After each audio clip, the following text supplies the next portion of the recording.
Hello viewers, welcome to our channel. నేను మీ Charan Parimi. India నుంచి ఆస్కార్కి ఎటువంటి సినిమాలు వెళ్ళబోతున్నాయి, వాటి లిస్ట్ ఏంటి అనేది ఇప్పుడు ఒక చర్చగా దారితీసింది. నిజానికి ఇప్పుడు ఆస్కార్ 97వ అవార్డుల ఉత్సవం వచ్చే సంవత్సరం జరగబోతుంది. మార్చి 2వ తారీఖున 2025లో ఇది జరుగుతుందని చెప్పేసి academy of motion pictures science and arts అని చెప్పేసి ఏదైతే ఆస్కార్ కమిటీ ఉందో ఈ కమిటీ చెప్పడం జరిగింది. సో ఈ నోటిఫికేషన్ బట్టి ఇప్పుడు అనేక దేశాలు తమ దేశాల ఉత్తమ చిత్రాలుగా ఏవైతే భావించాయో వాటిని ఆ ఎంట్రీకి అయితే సెలెక్ట్ చేయడం జరిగింది. దాంతోపాటు మన దేశం నుంచి కూడా ఆస్కార్కి సంబంధించి మన దేశంలో ఒక కమిటీ ఉంటుంది. ఈ కమిటీ ఒక సినిమాని ఉత్తమ విదేశీ చిత్రం కేటగిరీలో మన దేశం నుంచి పంపించడం జరుగుతుంది. గతంలో అనేక సినిమాలు ఈ విధంగా పంపిస్తూ ఉన్నారు, అవన్నీ అక్కడ ఫెయిల్ అవుతూ ఉన్నాయి. ఇది చాలా పెద్ద చరిత్ర మనకు తెలిసిందే. అయితే ఈ క్రమంలో అసలు సెలెక్ట్ చేయాలి అంటే ముందు దేశంలో ఉన్న అత్యుత్తమమైన సినిమాలన్నింటినీ వాళ్ళు ఒకసారి రిఫర్ చేసి చూసి నిర్ణయానికి రావాల్సి ఉంటుంది. అలా రావాలి అంటే రాష్ట్రాల్లో ఇప్పుడు మన దేశంలో ఎలా ఉంటుందంటే ప్రతి రాష్ట్రంలోనూ ఒక సినిమా ఇండస్ట్రీ ఉంది. ప్రతి భాషకు కొన్ని అత్యుత్తమమైన సినిమాలు వస్తూ ఉంటాయి ప్రతి సంవత్సరం. సో వీటిల్లో మీరు మంచి సినిమాలను భావించని మాకు పంపించండి అని చెప్పేసి వీళ్ళు నోటిఫికేషన్ ఇవ్వడం జరుగుతుంది. ఆ విధంగా అనేక సినిమాలు ఆయా నిర్మాతల నుంచి వీళ్ళు స్వీకరిస్తారు. అట్లా మన తెలుగు భాష నుంచి కూడా కొన్ని వెళ్తున్నాయి, తమిళ నుంచి కొన్ని వెళ్తున్నాయి.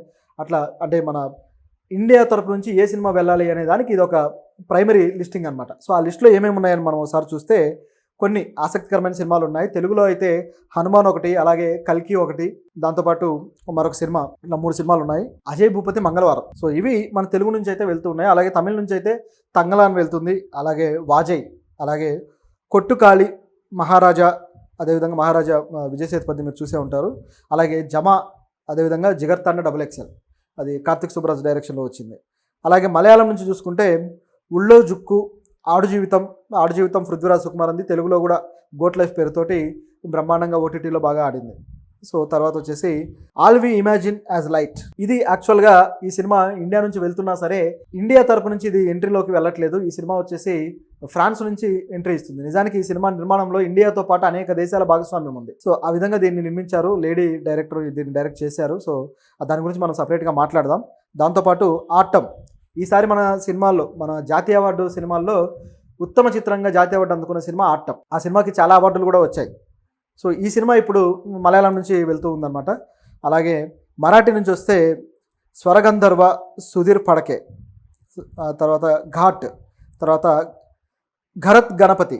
అలాగే హిందీ నుంచి చూస్తే కిల్, అలాగే ఆర్టికల్ 370, అలాగే శ్యామ్ బహదూర్, అలాగే good luck, Joram, animal Sandeep Reddy వంగాది మీకు తెలిసిందే. సో ఆ సినిమా కూడా హిందీ నుంచి పంపిస్తూ ఉన్నారు. అలాగే శ్రీకాంత్ అనే సినిమా, శ్రీకాంత్ బొల్లా అనే ఒక తెలుగు అంధుడు అనమాట. ఆయన పారిశ్రామికవేత్త, కంపెనీలు స్థాపించి ఆయన ఎంతో బొల్లాంట్ అని చెప్పేసి ఒక కంపెనీ స్థాపించడం జరిగింది.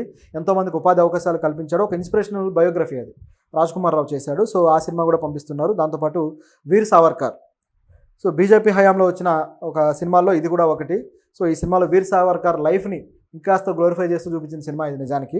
సో ఇది వెళ్తుంది. అలాగే చోటా బ్రహ్మ్ అండ్ ది కర్స్ ఆఫ్ ధమ్యం అని చెప్పేసి ఒక సినిమా. అలాగే లాపతా లేడీస్, అలాగే చందు ఛాంపియన్. ఇప్పుడు లాపతా లేడీస్ అమీర్ ఖాన్ గారి మాజీ వైఫ్ చేశారు. సో అది కూడా మంచి సినిమా, చాలా మంచి పేరు వచ్చింది. ఓటీటీలో కూడా చాలా మంచి పేరు వచ్చి ఒక రకంగా ఏమైపోయిందంటే యానిమల్ సినిమా మీద ఆవిడ సెటైర్ వేశారు. నిజానికి ఆ డైరెక్టర్ వేసిన తర్వాత ఈ సినిమా ఆవిడ డైరెక్షన్లో వచ్చాక యానిమల్ లాంటి సినిమాలకి ఇది ఒక చంపపెట్టు అని చెప్పేసి సోషల్ మీడియాలో కూడా బాగా వైరల్ అయింది. ఆ తర్వాత వచ్చేసి చందు ఛాంపియన్. ఈ చందు ఛాంపియన్ అనే సినిమా కార్తిక్ ఆర్యన్ చేశాడు. సో ఇది కూడా ఒక బయోగ్రఫీ. సో ఆ బయోగ్రఫీ కూడా చాలా మంచి సినిమా, బాగా తీశారు అది కూడా. ఇవన్నీ కూడా వెళ్తూ ఉన్నాయి. అలాగే అంటే ఈ లెక్కలో చూసుకుంటే తెలుగు నుంచి 3, తమిళ నుంచేమో 6, మలయాళం నుంచేమో 4, మరాఠీ నుంచేమో 3, అలాగే హిందీ నుంచి అయితే 11 సినిమాలు. సో ఇది ఈ జాబితాలోంచి మళ్ళీ షార్ట్ లిస్టింగ్ చేసి మళ్ళీ అక్కడ నుంచి ఒకే ఒక సినిమాని అయితే ఎంచుకొని పంపిస్తారు. అయితే మీకు ఆ ఒక్క సినిమా ఏమనిపిస్తుంది? సో నాకైతే ఆలోచించినంత వరకు నాకు ఒకటే అనిపిస్తుంది, తెలుగు సినిమాలు అయితే కమర్షియాలిటీ ఈ బాగా హై లెవెల్లో ఉన్న సినిమాలే చేశారు మన వాళ్ళు. అయితే ఫిలసాఫికల్గా ఎంత డెప్త్ అయితే ఇచ్చారనేది మనకు అనుమానమే. కానీ కల్కి విషయంలో అయితే కొంతవరకు ఓకే. కానీ హనుమాన్ కావచ్చు, తర్వాత ఇంకో సినిమా మంగళవారం కావచ్చు, ఈ విషయంలో అంత గొప్పగా అయితే ఆస్కార్కు పంపించే స్థాయిలో అయితే కనపడలేదు అవి. ఇకపోతే తమిళ నుంచి తంగలాన్ సినిమా చాలా మంచి క్వాలిటీతో తీశారు. పైగా ఆ సినిమా చెప్పిన డిస్కషన్ కూడా ఒక చారిత్రక ఆధారాలను తీసుకొని ఒక ఫిలసాఫికల్ టోన్లో అనేక విషయాలను డిస్కస్ చేయడం జరిగింది. అది ఒక మంచి సినిమాగా నిలబడింది. అలాగే ఈసారి ఆటం జాతీయ అవార్డు అందుకున్న సినిమా, అది మంచి క్లాసిక్ సినిమా కూడా పేరు తెచ్చుకుంది. నా వరకైతే గమనిస్తే ఈ 2 సినిమాలకి ఎక్కువ అవకాశం ఉన్నట్టు కనిపిస్తుంది. ఆర్టమ్ సినిమాకి, అలాగే తంగలాన్ సినిమాకి. అంటే ఉత్తమ చిత్రం కేటగిరీలోకి ఒకే సినిమాని పంపిస్తారు. కానీ వేరే కేటగిరీస్ ఉంటాయి. సో ఈ వేరే కేటగిరీస్ ఏవైతే ఉంటాయో వీటికి ఇండివిజువల్గా సినిమాలు పంపించవచ్చు. నిజానికి ఇప్పుడు మన RRR ఉంది. RRR సినిమాని అదేవిధంగా నిజానికి మన దేశం నుంచి అఫీషియల్గా పంపించలేదు. ఆ టైంలో గుజరాతీ సినిమా ఏదో పంపించారు. ఐ థింక్ చెల్లో షోనో ఏదో ఉంది, ఆ సినిమాని పంపించారు. ఆ టైంలో RRR సినిమాని మన మేకర్స్ ఇండివిజువల్గా పంపించారు ప్రొడక్షన్ తరపు నుంచి. అలా పంపించినప్పుడు దానికి ఏదైతే ఈ నాటు నాటు సాంగ్కి అవార్డు అయితే వచ్చింది. ఇది ఇక్కడ జరిగింది. అట్లా విడివిడిగా వేరే వేరే కేటగిరీలో పంపించుకోవచ్చు. ఆ విధంగా కల్కికి అయితే ఒక విఎఫ్ఎక్స్కి కానీ లేకపోతే ఏదైనా సినిమాటోగ్రఫీకి కానీ ఏదో ఒక అవకాశం అయితే ఉండే ఛాన్స్ అయితే ఉంది ఇందులో ఎంతో కొంత. సో ఇది దీంట్లో ఉన్న పరిస్థితి. మరి ఏ సినిమాలు నెగ్గుకొస్తాయి, ఏ సినిమాలు ఇదవుతాయి అనేది చూడాలి. నిజానికి చాలా కాలంగా మన దేశం నుంచి ఆస్కార్కి సినిమాలు వెళ్తూ ఉన్నాయి, కానీ అఫీషియల్గా కనీసం అక్కడ షార్ట్ లిస్టింగ్లు కూడా రావట్లేదు. షార్ట్ లిస్టింగ్ కనీసం ఒక 6 సినిమాలో 7 సినిమాలో ఉంటాయి. ఆ లిస్టులో కూడా చేరట్లేదు. అనేక దేశాల నుంచి కనీసం ఒక 200 సినిమాల పైనే వస్తాయి అక్కడ. ఉత్తమ చిత్రం కేటగిరీలోకి అయితే ఇప్పుడు అనేక దేశాల నుంచి, ఇప్పుడు స్పెయిన్ నుంచి ఒక సినిమా వస్తుంది, ఫ్రాన్స్ నుంచి వస్తుంది, అలాగే ఇంగ్లాండ్ నుంచి వస్తుంది, అలాగే ఆఫ్రికన్ కంట్రీస్, నైజీరియాలో కూడా ఒక ఇండస్ట్రీ ఉంది. సో అక్కడి నుంచి వస్తాయి. అనేక ప్రాంతాల్లో ఇటలీ ఉంది, ఇటలీలో కూడా ఒక ఇండస్ట్రీ ఉంది. ప్రతి ప్రాంతం నుంచి కూడా విదేశీ కేటగిరీలో సినిమాలు వస్తూ ఉంటాయి. ఇప్పుడు నేపాల్ నుంచి కూడా ఒక సినిమా పంపించారు ఈసారి. సో ఇవన్నీ కూడా మన దేశానికి కాంపిటీషనే. మరి ఏది నెగ్గుకొస్తుందనేది చూడాలి.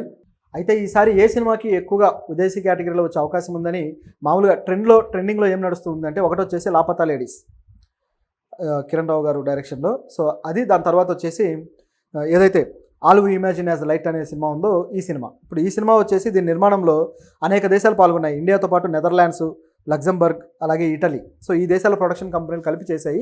ఇది ఫ్రాన్స్ కంట్రీ నుంచి వెళ్తుంది. ఈ సినిమాకి ఆల్రెడీ